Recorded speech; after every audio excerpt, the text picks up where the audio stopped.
Never react, never explain, just observe and move on. Most people hear that and think it means being in control. Because the people who truly master this mindset are the same people you can't manipulate, can't shake, and can read easily. They don't chase approval, they don't argue to prove a point, and they don't lose themselves trying to be understood. Why? Because they understand something deeper about the human mind, something that goes back to the work of Carl Jung. And once you understand it, you start seeing people very differently, including yourself. Let me ask you something. Have you ever walked into a room and instantly felt like you didn't belong there, not because you were not good enough, and because you were noticing things nobody else seemed to notice?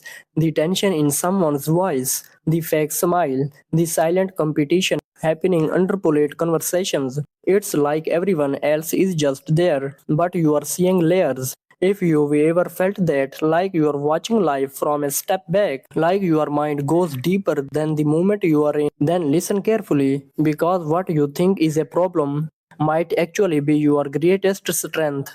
Truth about awareness. Here's the truth most people never hear. Not everyone experiences reality at the same level. Some people just react to life, others observe it, and the ones who observe, they often feel disconnected, not because they are broken, but because they see too much. Jung noticed this again and again in his work. The more physiological aware a person was, the more likely they were to feel alone in their experience, because awareness doesn't just show you beauty, it also shows you truth, and truth isn't always comfortable. Law 1: seeing more than others.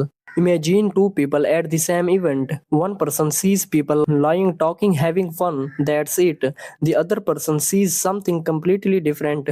They notice who's trying too hard, who feels insecure, who holds power in the room, who's pretending. Same room, different reality. That's what Jung described as a more developed physiological function. And here's the catch: once you see these things, you can't go back to not seeing them. That's why awareness feels heavy sometimes, because you are not just living the moment, you are analyzing it. Law 2: the mask persona. Now let's go deeper.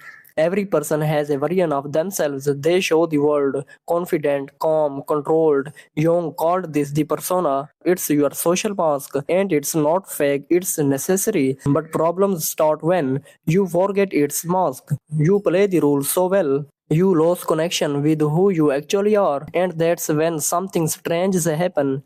You can have success, respect, even admiration, but still feel empty, like something is missing, like you are performing your life instead of living it.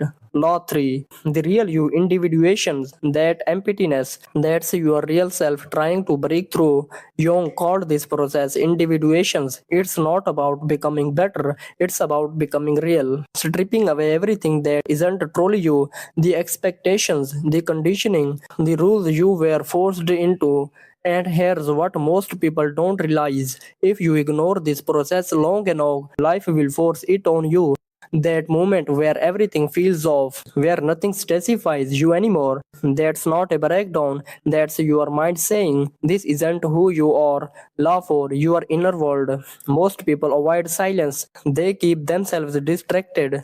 Phones, conversations, noise, because being alone with your thoughts feels uncomfortable. But Jung believed something powerful. Your mind already knows what you need. You just don't listen. He practiced something called active imagination, not escaping into fantasy, but actually facing what's inside: your fears, your doubts, your hidden thoughts. And here's what happens when you start doing that: you stop running from yourself, you start understanding yourself, and slowly you become harder to manipulate, because no one can confuse you about who you are. If you already know, stop talking things personally.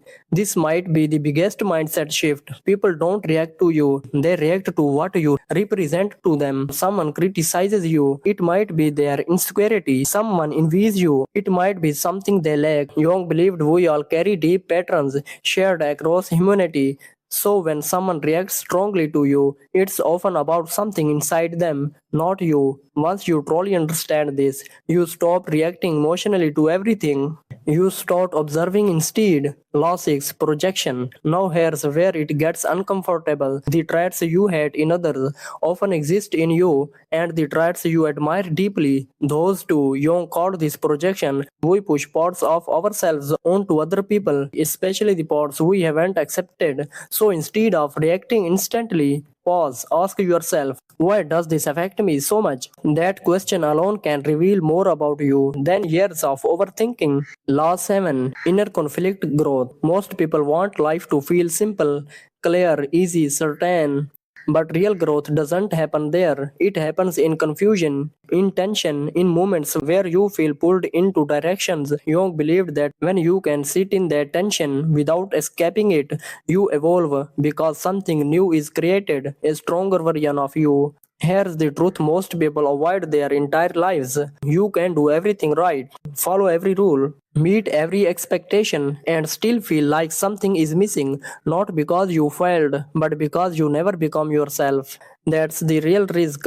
Not failure, not rejection, but living a life that was never truly yours. If this made you pause, if something here felt uncomfortably true, then don't ignore it, because most people do, and they spend their whole life wondering why something feels off. Thanks for watching and see you in the next time.